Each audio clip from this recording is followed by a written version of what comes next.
terbaik hanya bagi Engkau, roh, tubuh, dan jiwa, roh, jiwa, dan tubuh kami. Kepada Engkau pemilik hidup kami, Tuhan. Kami mengucap syukur untuk pemeliharaan dan perlindungan-Mu di sepanjang hari-hari yang kami lewati.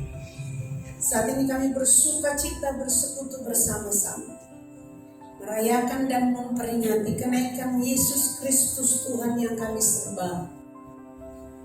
Dan kami bersuka cita di pagi hari ini. Kami punya Raja di atas segala raja. Kami punya Tuhan yang besar, Tuhan yang hidup untuk selama-lamanya. Kami mengucap syukur, Tuhan. Tidak ada pribadi yang dapat menggantikan Engkau dalam hidup kami. Engkau satu-satunya harta kesayangan kami, yang tidak dapat digantikan dengan apapun di dunia ini. Terpuji-pujilah nama-Mu, Tuhan Yesus. Penyembahan, penghormatan, pengagungan dari tempat ini kepada Engkau, Raja di atas segala raja. Sebab Engkau layak menerima semuanya. Hormat, pujian, dan kemasyuran, penyembahan dan pengagungan bagi-Mu Yesus, Tuhan dan Juru Selamat kami. Berfirmanlah bagi kami semua di pagi hari ini. Allah Roh Kudus, Sang Guru kami yang agung, sumber segala hikmat dan pengetahuan kami, kiranya mengajar kami semua di siang hari ini, menyatakan isi hati, memberitahukan kehendak dan rencana-Mu dalam hidup kami, umat-Mu, anak-anak-Mu di tempat ini. Biarlah Engkau berkarya dan beracara pada setiap kami, Tuhan, tanpa terkecuali. Dan tidak ada satupun yang berkuasa atas kami di pagi hari ini, yang menguasai hati dan pikiran kami selain daripada Engkau. Roh Allah yang hidup, yang tinggal di dalam kami, yang menguasai kehidupan kami. Pimpin kami di sepanjang hidup kami dan di saat ini ya Tuhan. Hadirat-Mu mencengkeram kami, sehingga setiap pemberitaan kebenaran firman Tuhan, kami percaya kuasa dari tempat yang maha tinggi mengurapi semuanya di dalam nama Tuhan Yesus. Dan setiap firman yang kami terima itu adalah firman iman, firman kehidupan, firman yang menguatkan dan menyembuhkan kami, memulihkan dan menuntun jalan-jalan kami, bahkan menghidupkan kami Tuhan, membangkitkan kami semua di dalam nama Tuhan Yesus. Terima kasih di pagi hari ini, dengan hati yang mengucap syukur kepada pekerjaan roh dan pekerjaan firman-Mu di pagi hari ini.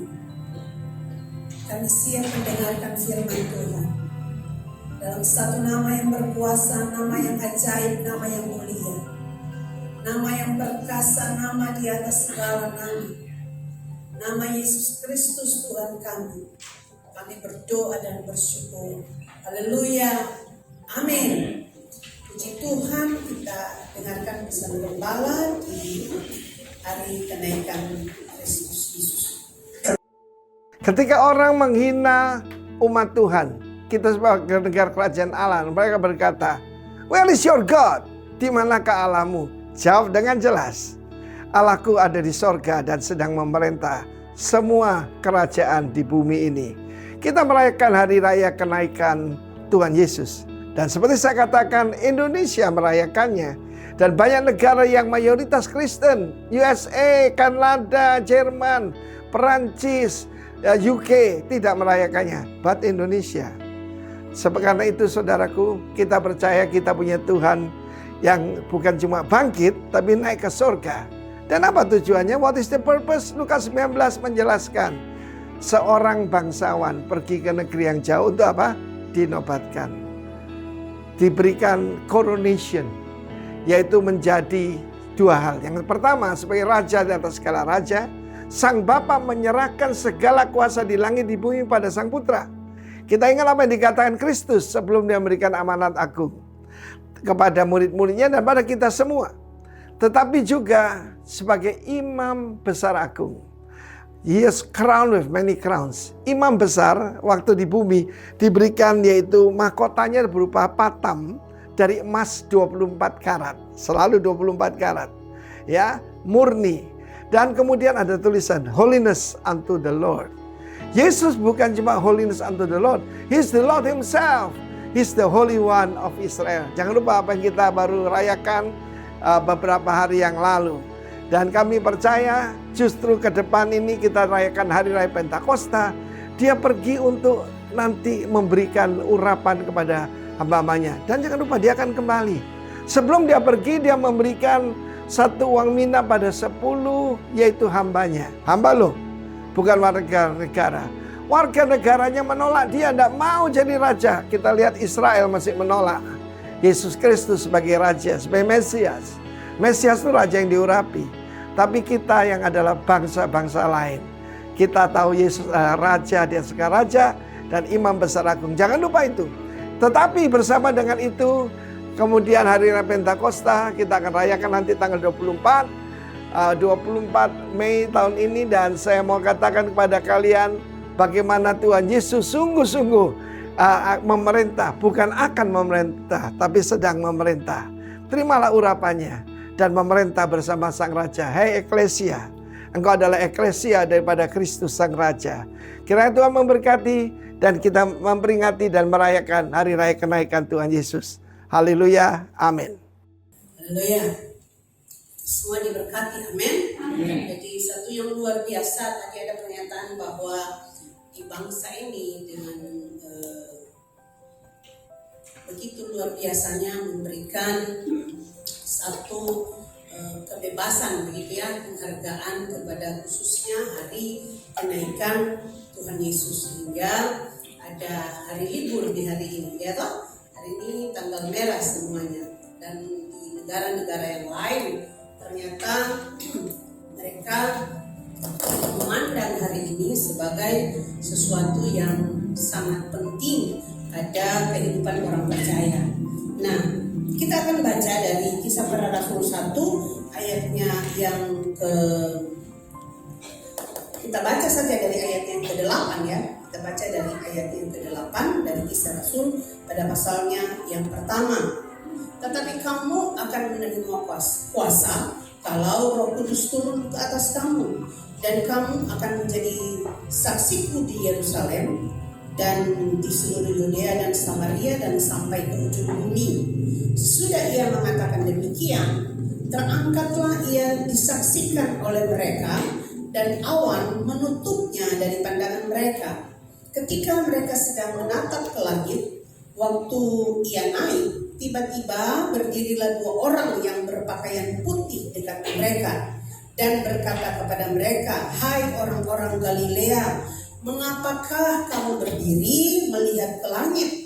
Yesus ini yang terangkat ke sorga meninggalkan kamu akan datang kembali dengan cara yang sama seperti kamu melihat dia naik ke surga." Setiap tahun kita merayakan dan memperingati hari kenaikan Yesus Kristus ke surga. Kita tahu bersama bahwa dia naik dan dia berjanji akan datang kembali. Amin. Ya, itu sangat-sangat kita semua mungkin sudah tahu bahwa pasti dia akan datang kembali. Tapi satu hal dari apa yang sudah disampaikan oleh gembala senior kita tadi, bahwa ya mungkin dibandingkan dengan perayaan-perayaan yang lain dalam kehidupan orang percaya, dimulai dari Natal, lalu ada Paskah, begitu ya.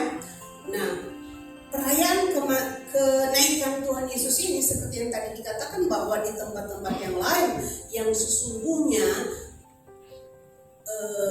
orang percaya, orang Kristen itu jauh lebih banyak begitu ya, tapi tidak memberikan penghargaan khusus kepada hari raya kenaikan Tuhan Yesus, kepada peristiwa kenaikan Tuhan Yesus untuk dirayakan, untuk menjadi satu momen yang luar biasa dalam kehidupan setiap orang percaya. Dalam maksudnya apa yang terjadi pada Kristus Tuhan itu menjadi sesuatu yang luar biasa pada kehidupan orang percaya, ya. Jadi kalau tadi sudah dikatakan bahwa ya dari sudut pandang kerajaan Allah, kenaikan Yesus ke surga dan duduk di sebelah kanan Allah, mari kita lihat di Markus pada pasalnya yang ke-16 ayatnya yang ke-19. Markus 16 ayat yang ke-19. Sesudah Tuhan Yesus berbicara demikian kepada mereka, terangkatlah ia ke surga, lalu duduk di sebelah kanan Allah. Nah, kita lihat di Efesus 1 ayatnya yang ke-20 dan ayatnya yang ke-21. Ya. Yang dikerjakannya di dalam Kristus dengan membangkitkan dia dari antara orang mati dan mendudukkan dia di sebelah kanannya di sorga. Mendudukkan dia di sebelah kanannya di sorga, ayat yang ke-21. Jauh lebih tinggi dari segala pemerintah dan penguasa dan kekuasaan dan kerajaan dan tiap-tiap nama yang dapat disebut, bukan hanya di dunia ini saja, melainkan juga di dunia yang akan datang. Makanya tema kita hari ini adalah apa?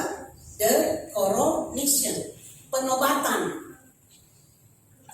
Kemarin kita COVID itu istilah corona itu kan terkenal sekali ya toh. Corona itu karena virus itu ada mahkotanya, kurang lebih begitu ya dokter ya. Ya, jadi makanya dibilang virus apa itu corona begitu ya. Lalu dikenal itu COVID. Saya dan Bapak sempat terjangkit waktu itu. Nah, tema kita hari ini the coronation. Maksudnya penobatan. Siapa yang dinobatkan? Nah, Kristus dengan semua yang sudah kita baca tadi baik di Markus maupun di Efesus ini, bahwa setelah dia bangkit dari antara orang mati 40 hari setelah kebangkitan, apa yang kita baca tadi di Kisah Para Rasul, dia naik ke surga. Lalu kita lihat lagi di ayat yang ke-20 tadi, Efesus 1 mundur 1 ayat. Iya, dengan membangkitkan dia dari antara orang mati, mendudukkan dia di sebelah kanannya di sorga. Bicara duduk di sebelah kanan, bicara otoritas, ya, bicara kuasa. Makanya ayat 21 bilang begini, jauh lebih tinggi. Makanya dia bilang dia adalah apa? Raja di atas segala raja. Jauh lebih tinggi dari segala pemerintah dan penguasa. Allah mendudukkan Kristus di atas segala pemerintah dan penguasa dan kekuasaan dan kerajaan dan tiap-tiap nama yang dapat disebut, bukan hanya di dunia ini saja, melainkan di dunia yang akan datang. Dialah Raja yang kekal. Kita hanya mengenal Dia sebagai Tuhan. Ini yang paling penting. Makanya gereja menjadi alatnya di muka bumi ini sejak dia naik ke surga, dengan memberikan kita apa? Kuasa. Gereja bisa bermisi, eklesia tadi dibilang kata apa ini? Eklesia diberikan kuasa dari Raja yang memerintah ini. Dan kata lain dia bilang begini, dia jauh lebih tinggi dari semua kuasa kegelapan. Bahkan dia jauh lebih tinggi dari segala persoalan-persoalan saya dan saudara. Jauh lebih tinggi dari sakit penyakit dari apapun. Tadi sudah dikatakan bahwa firman Tuhan bilang begini,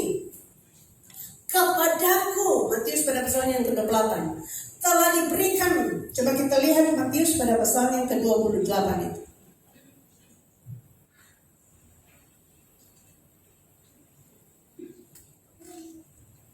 Yesus ayat yang ke-18. Yesus mendekati mereka dan berkata apa? Kepadaku telah diberikan segala apa? Kuasa di sorga dan mana? Di bumi. Dan waktu dia bangkit dari antara orang mati, itu adalah kemenangan mutlak atas kuasa kegelapan. Amin. Kepadaku telah diberikan segala kuasa di sorga dan di bumi. Makanya tanpa kenaikan Yesus Kristus, tidak ada jaminan bahwa dunia ini sedang berada di bawah otoritasnya, dan tidak ada dasar bagi gereja untuk bermisi.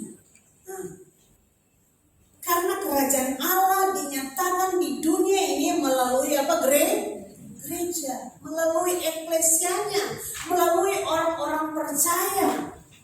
Karena ketika dia naik ke surga, dia berjanji yang nanti yang tadi sudah dikatakan, kita juga akan memperingati itu. Bagaimana Yesus mencurahkan Roh Kudusnya kepada saya dan saudara yang hari ini yang percaya kepada Dia, kata firman Tuhan. Sejak yang hari itu murid-murid menerimanya, tapi hari ini saya dan saudara, kata firman Tuhan, yang percaya kepada Dia, Roh Kudus berdiam di dalam kita. Amin. Pribadi itu berdiam di dalam kita.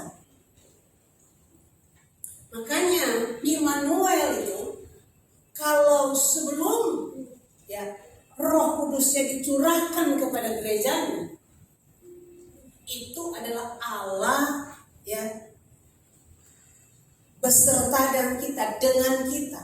Tapi sesungguhnya hari ini bagi kita orang percaya, Allah Kristus di dalam kita. Tidak tahukah kamu bahwa tubuhmu adalah apa? Bait Allah, di mana Roh Kudus berdiam di dalam. Ini yang saya dan percaya, saya dan saudara sebagai gereja harus menyadari ini. Dia adalah Raja yang hari ini berkuasa di sorga dan di bumi. Nanti ada saatnya ketika Dia Kristus datang kembali, pemerintahannya yang kekal, yang benar-benar kita akan berhadapan muka dengan. Tapi hari ini gereja diberikan otoritas, kuasa, bertindak atas nama Dia, nama Raja di atas segala raja itu.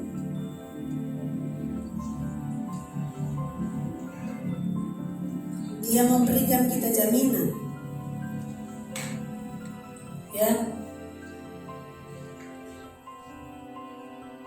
Makanya dikatakan bahwa kenaikan Yesus sebagai penobatan Sang Raja yang secara resmi memerintah atas seluruh bumi, di mana kerajaan Allah hadir lewat kehidupan orang percaya. Amin. Ya. Kerajaan Allah itu hadir lewat kehidupan orang percaya. Makanya kita ini diberi kuasa, Roh Kudus berdiam di dalam kita. Kita tahu Kristus itu adalah yang diurapi, amin. Kristus adalah yang diurapi. Rohnya berdiam di dalam saya dan saudara. Roh dari Kristus yang diurapi. Dengan demikian kita tahu kita adalah orang-orang yang diurapi. Dia memberikan kita kuasa, otoritas, juga karunia. Tadi sudah disampaikan, yang tadi dikatakan Lukas 19 itu, dari ayat 11 itu bicara tentang uang mina itu yang dipercayakan, diberikan talenta, diberi karunia. Ada macam-macam karunia. Kita bisa lihat di kitab Korintus Bermacam-macam karunia, termasuk karunia bahasa roh, karunia berkata-kata hikmat, karunia untuk melayani, karunia pengetahuan, dan macam-macam karunia. Diberi kuasa, diberi juga apa karunia. Baik enggak Tuhan kita? Baik. Bukan dengan kekuatan kita.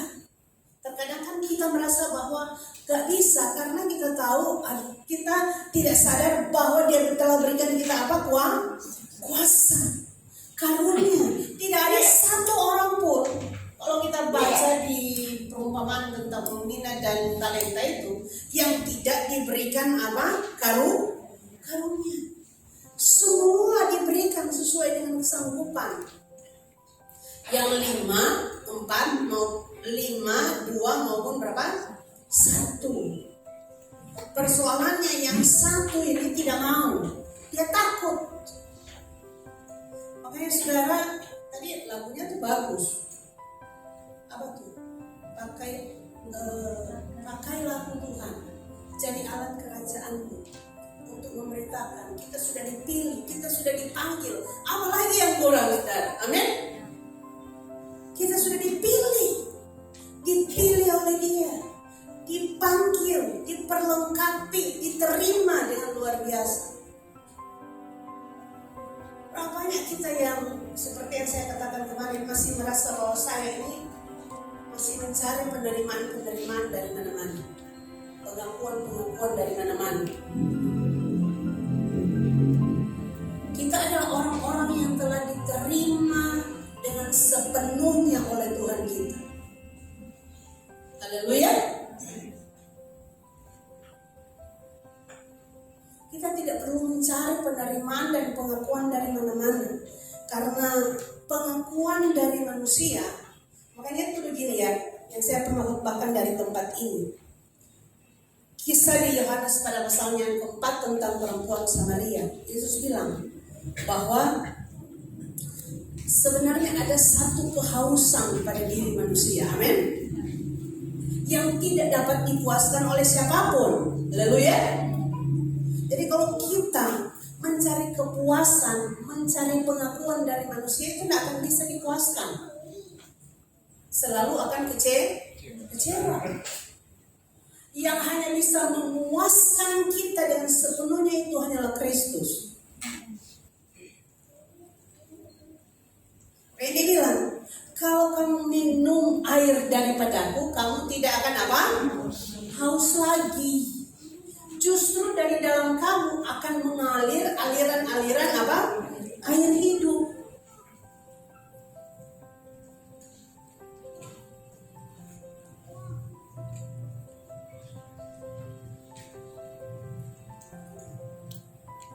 Itulah sebabnya saudara, ya, Yesus sebagai Raja di atas segala raja memberikan otoritas dan kuasa kepada saya dan saudara untuk menjadi perwakilannya di tengah-tengah di bumi ini, ya, menghadirkan kerajaan Allah itu lewat hidup orang percaya.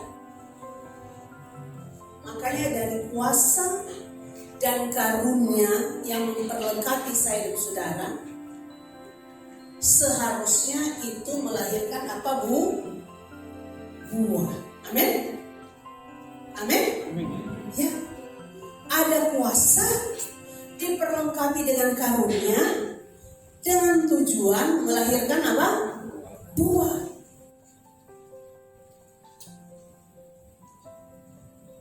Karena kita mau menyatakan Kristus itu, mau menyatakan kerajaannya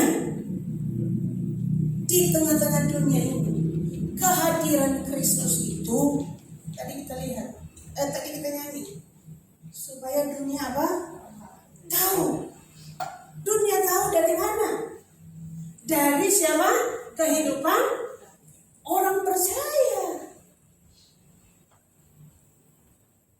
Kristus itu dihadirkan lewat kehidupan orang percaya. Amin.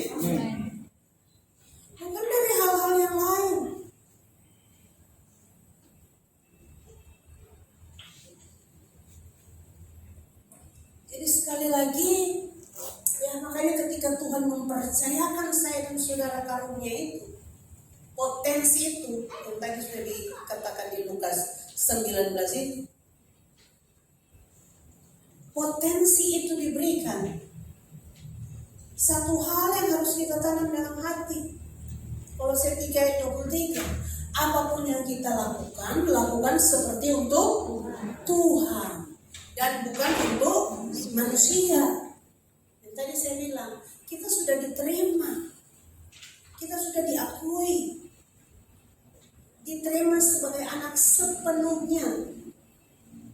Kita melakukan semuanya bukan untuk manusia lagi, amin? Untuk mencari pengakuan atau penerimaan dari manusia, tapi kita lakukan semua untuk Tuhan, karena kita mengasihi Tuhan, karena Dia telah terlebih dahulu mengasihi saya dan saudara. Itu makanya hari ini the coronation, Dia yang telah dinobatkan sebagai Raja, memberikan kuasa dan otoritas itu juga kepada saya dan saudara, mempercayakan gereja Tuhan untuk menghadirkan kerajaan Allah di tengah-tengah dunia ini. Kita tidak sedang hanya melihat bahwa Yesus sudah terangkat lalu selesai, tidak. Dia pergi, tapi Dia memperlengkapi saya dan saudara dengan kuasa, memberi karunia luar biasa, supaya tadi dunia tahu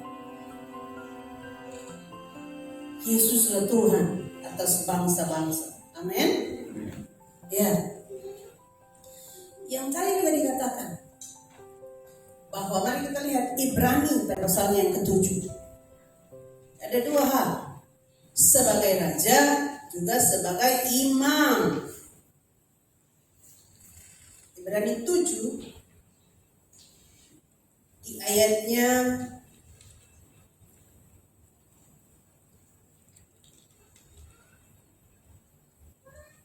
yang ke-17.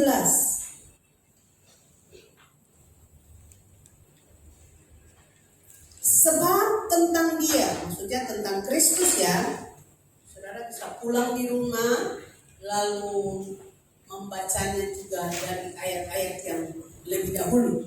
Sebab tentang Dia diberi kesaksian, engkau adalah apa?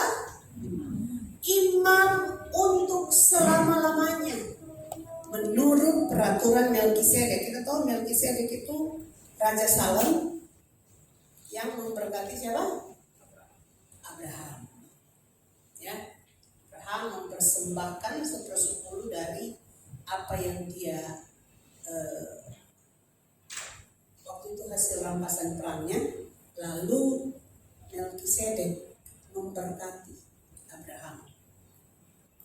Nah, menurut peraturan Musa di saat itu ya, kitab Taurat itu, bahwa yang bisa jadi imam kan keturunannya siapa? Lewi.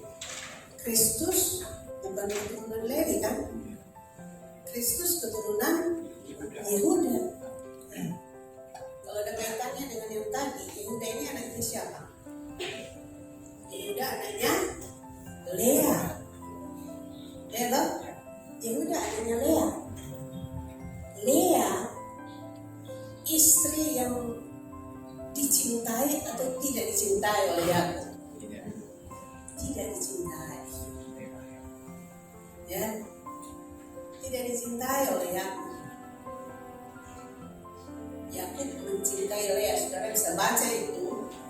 Saudara tahu persis kisah ini. Yakub tidak mencintai Lea. Yakub mencintai Rahel. Lea hidup bertahun-tahun dengan seseorang yang tidak mencintainya. Bahkan ketika anaknya siapa tuh? Ruben dapat buah apa itu? Dudai. Ya. Lea bisa pakai buah itu untuk rayu apa?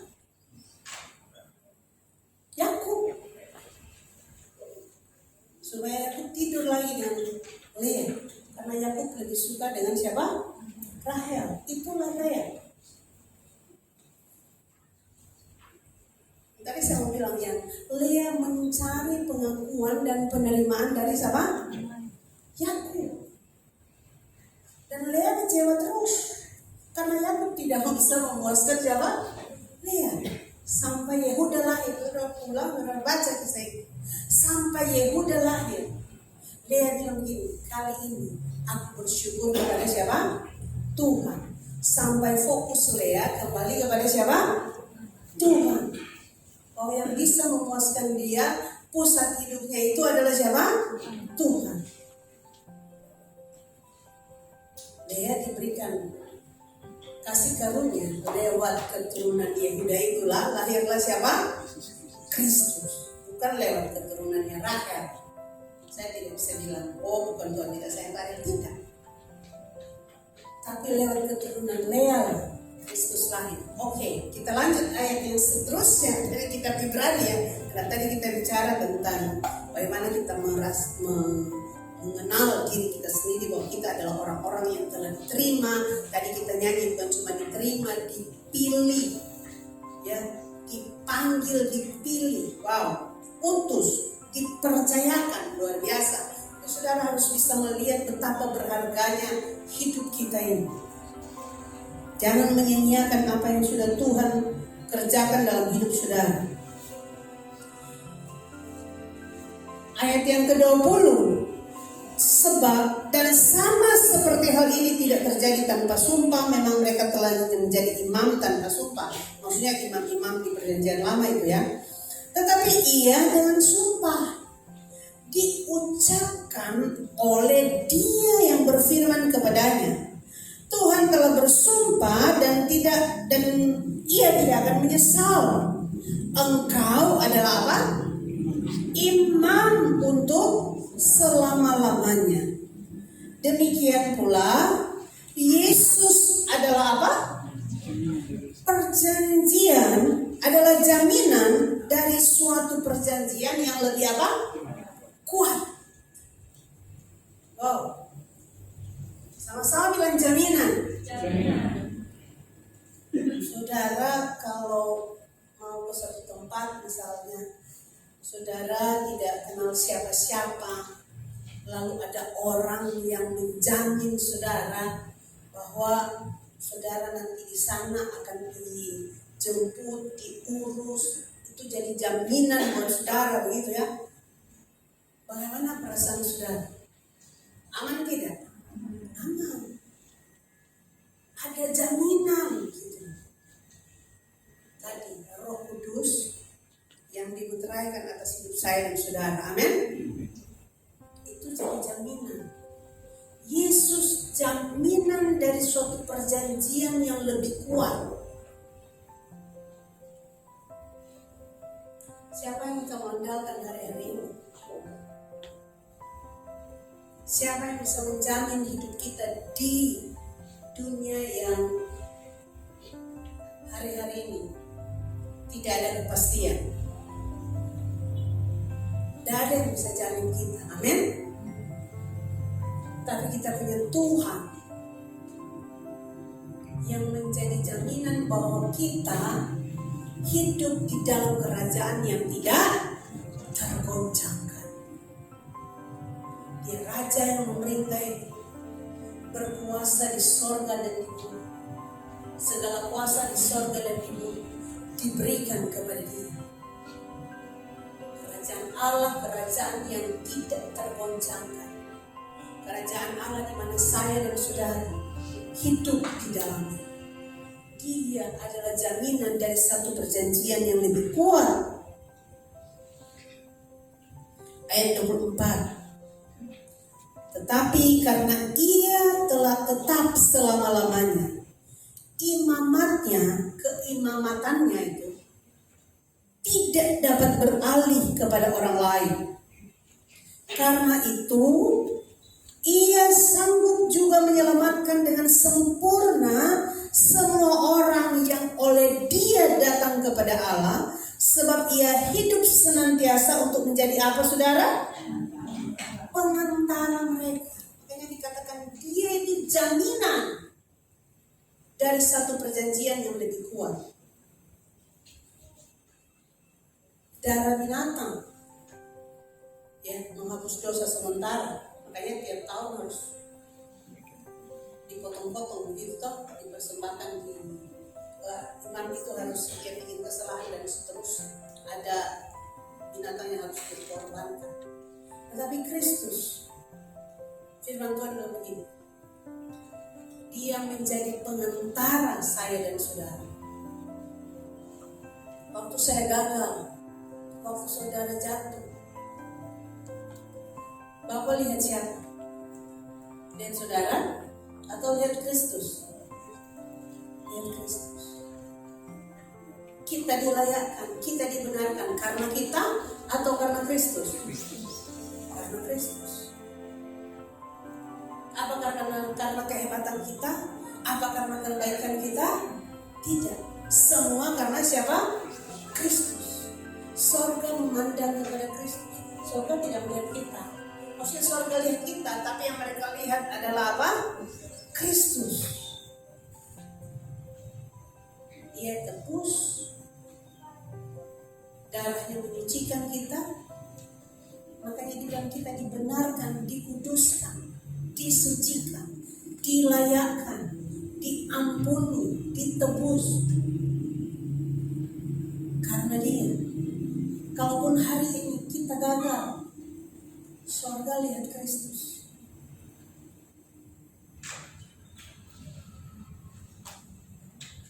Ia sanggup menyelamatkan dengan sempurna semua orang yang oleh dia datang kepada Allah. Jadi tidak ada lewat pribadi yang lain. Amin. Tidak ada jalan lain. Di bawah kolong langit ini, secara sempat, di bawah kolong langit ini tidak ada nama lain. Banyak orang mungkin bilang, ya kan sama juga percaya Allah. Oh beda. Allah yang mana? Allah yang disembah Abraham, Ishak dan Yakub, yang kita sembah di dalam nama siapa? Tuhan Yesus. Bukan Allah yang lain. Dia hidup senantiasa untuk menjadi pengantara saya dan saudara. Sebab imam besar yang demikianlah, ayat 26, yang kita perlukan yaitu apa? Yang saleh tanpa salah, tanpa noda, yang terpisah dari orang-orang berdosa dan lebih tinggi daripada tingkat-tingkat surga. Ayat 27, yang tidak seperti imam-imam besar yang lain yang setiap hari ini dia harus mempersembahkan korban untuk dosanya sendiri, dan sesudah itu barulah untuk dosa umatnya. Sebab hal itu telah dilakukan oleh Kristus apa? Satu kali untuk selama-lamanya, ketika ia mempersembahkan dirinya sendiri sebagai korban. Haleluya. Kita tahu dia naik ke surga, dia jadi apa? Imam besar yang mempersembahkan apa? Darahnya sendiri. Dia jadi imam untuk selama-lamanya.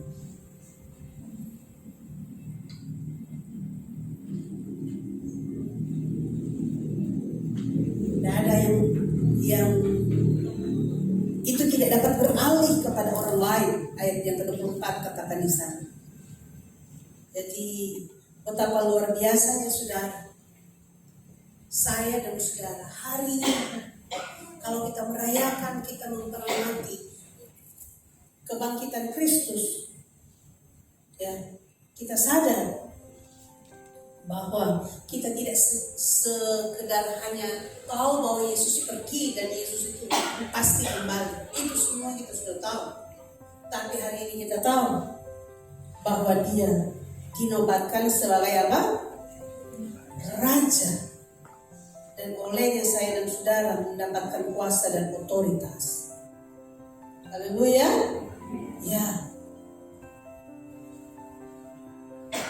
Makanya saudara,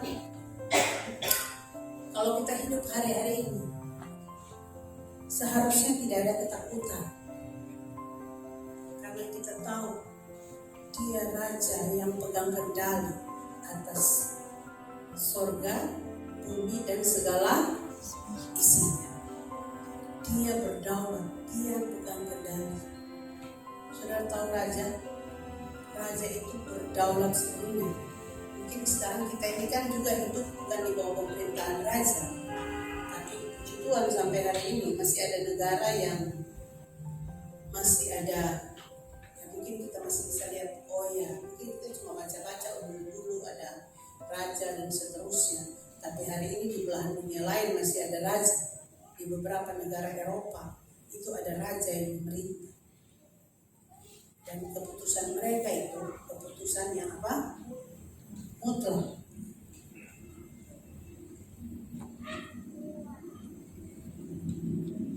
Nah,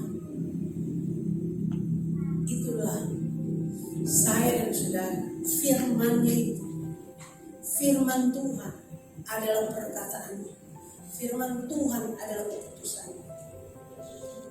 Jadi kalau Dia Raja yang jamin hidup kita, Dia Raja yang pegang kendali atas apa yang Dia ciptakan, seharusnya saya dan saudara, Dia Raja, ya, kita bukan orang-orang percaya yang hanya hidup pada apa yang sudah Tuhan lakukan di waktu yang lampau. Tapi kita tahu Dia Tuhan yang pegang kendali besok sampai apa? Selama-lamanya. Amin. Ya, itu Raja yang kita sembah, Tuhan yang kita sembah. Kita sedang bukan hanya berbicara kepada Tuhan yang berkuasa yang lalu-lalu. Kita bukan hanya sekedar merayakan memperingati kenaikan Yesus yang sudah terjadi ribuan tahun yang lalu, tapi kita tahu hari ini Dia Raja yang memerintah, dan pemerintahannya itu kekal sampai selama-lamanya. Dia yang pegang kendali hari esok kita, masa depan kita. Dia Tuhan yang berdaulat sepenuhnya, saudara. Haleluya. Ya. Kalau juga kita tahu Dia adalah imam kita.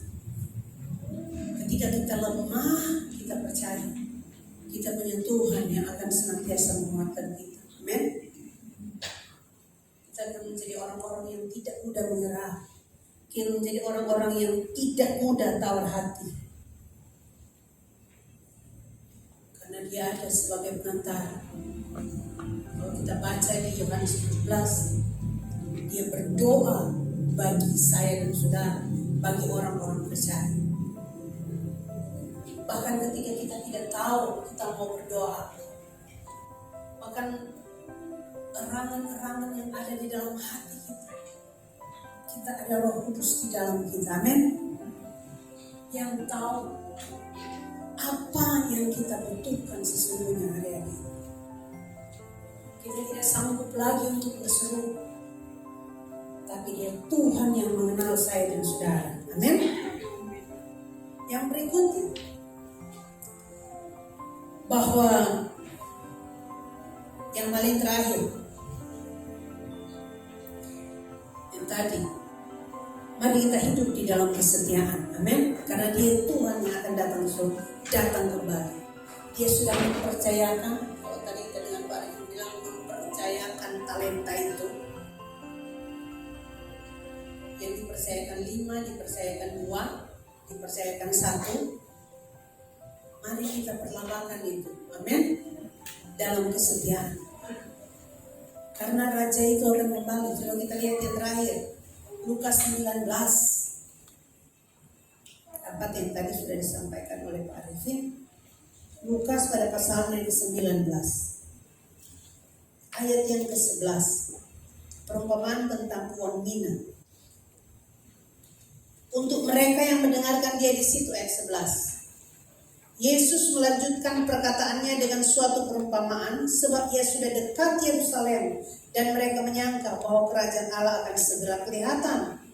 Ia berkata, ada seorang bangsawan berangkat ke sebuah negeri yang jauh untuk dinobatkan menjadi apa? raja di situ. Ya, dia sedang bicara tentang dirinya. Oh, nanti dia akan pergi, dia akan naik surga. Dan setelah itu baru apa?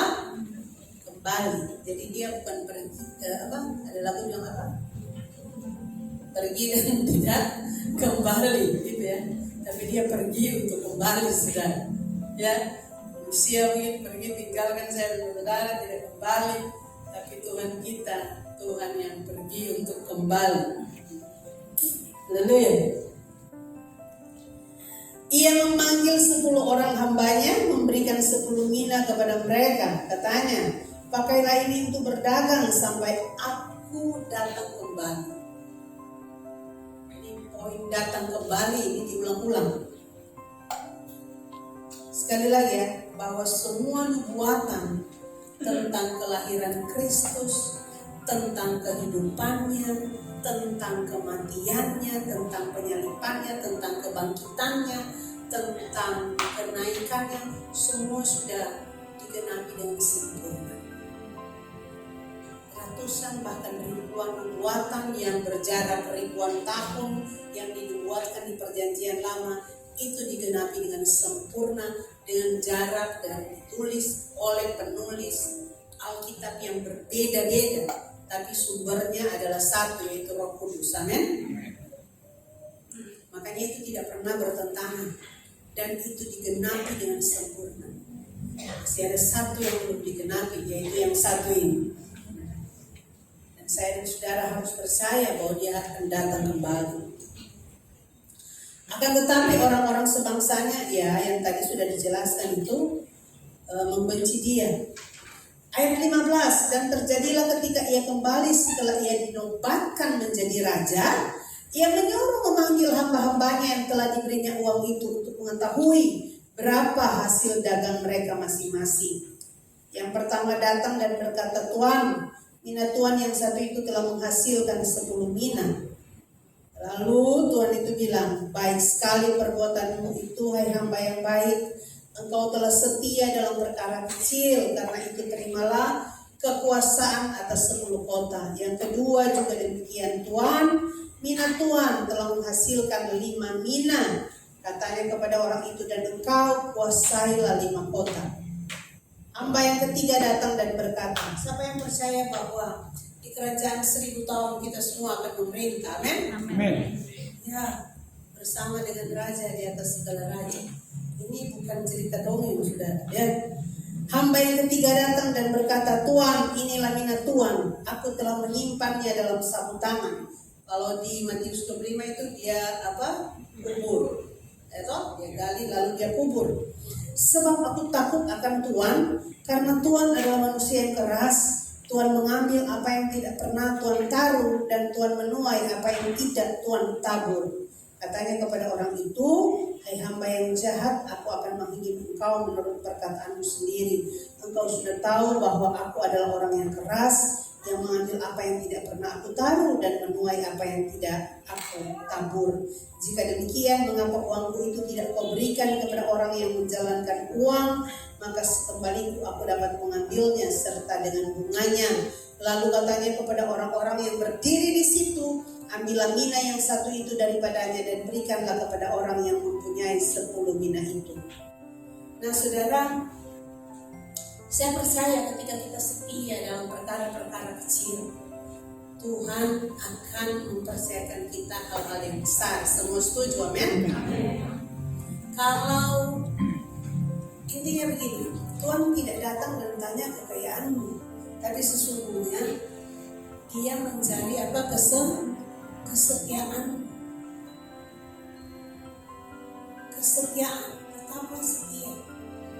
Lalu apa yang Tuhan percayakan? Mari.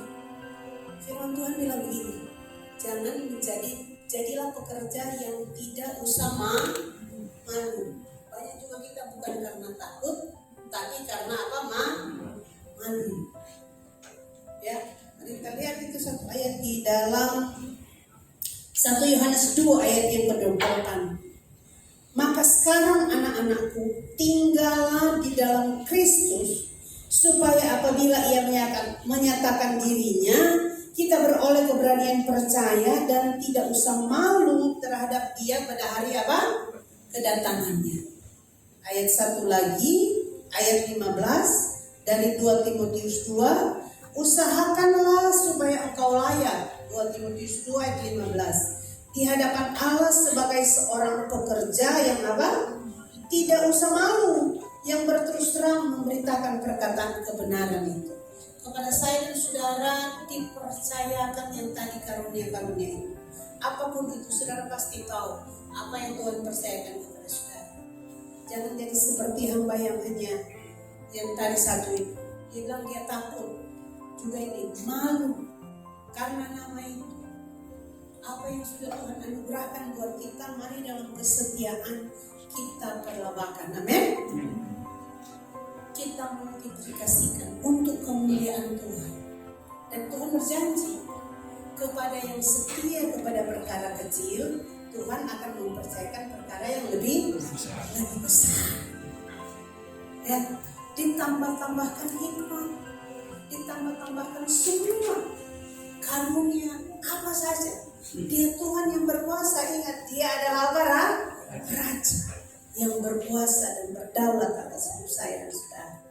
Haleluya, Tuhan Yesus memberkati.